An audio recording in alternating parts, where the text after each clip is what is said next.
महाभारत युद्ध समाप्त हो चुका था। महाभारत में विजय के उपरांत पांडवों के ज्येष्ठ भ्राता युधिष्ठिर का राज्याभिषेक कर भगवान श्री कृष्ण द्वारकापुरी में वापस लौट गए। एक दिन कृष्ण अपने महल में विश्राम कर रहे थे कि तभी उनके पास बलराम जी आए और वो कृष्ण से बोले, कन्हैया, मेरे मन में एक प्रश्न बार बार आ रहा है, अब तुम ही उसका समाधान कर सकते हो।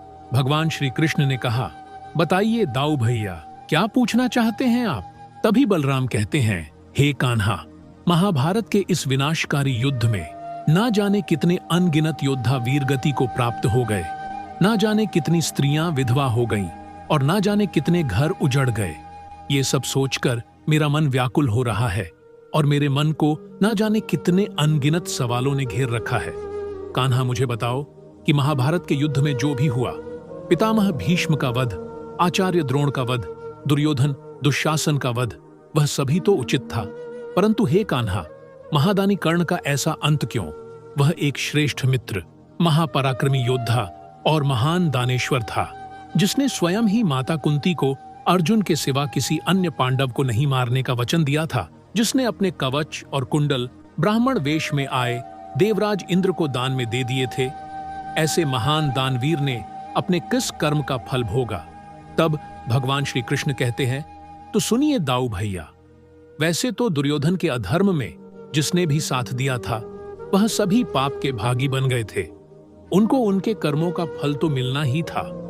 कर्ण दानवीर होते हुए भी उसको भी दान से अर्जित पुण्य अंतिम समय पर साथ नहीं दे सके, क्योंकि जब महाभारत युद्ध में सात सात महारथियों के साथ अकेले युद्ध करता हुआ महावीर अभिमन्यु युद्ध भूमि में धराशायी हो गया था और वह पूरी तरह से घायल मृत्यु के द्वार पर खड़ा था, तब उसने युद्ध भूमि में अपने समीप खड़े अंगराज कर्ण से अपनी प्यास बुझाने के लिए याचना इस विश्वास से की थी कि भले ही वह शत्रु पक्ष का है, महादानेश्वर होने के कारण वह कर्ण उसकी प्यास को शांत करने के लिए जल अवश्य देगा।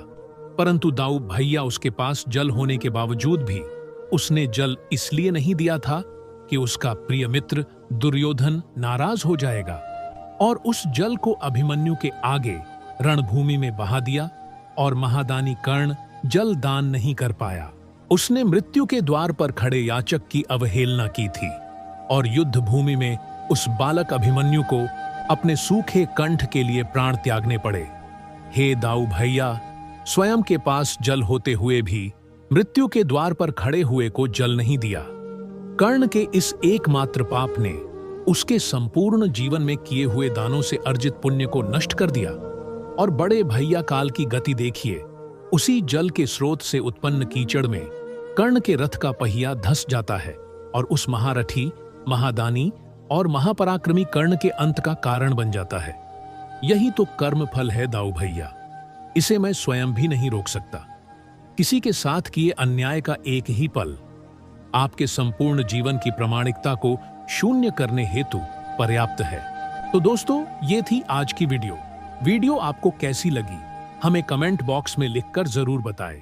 वीडियो पसंद आई हो तो वीडियो को लाइक करें, वीडियो को अपने दोस्तों और परिवार में शेयर करें। चैनल पर अगर नए हैं तो चैनल को सब्सक्राइब जरूर करें।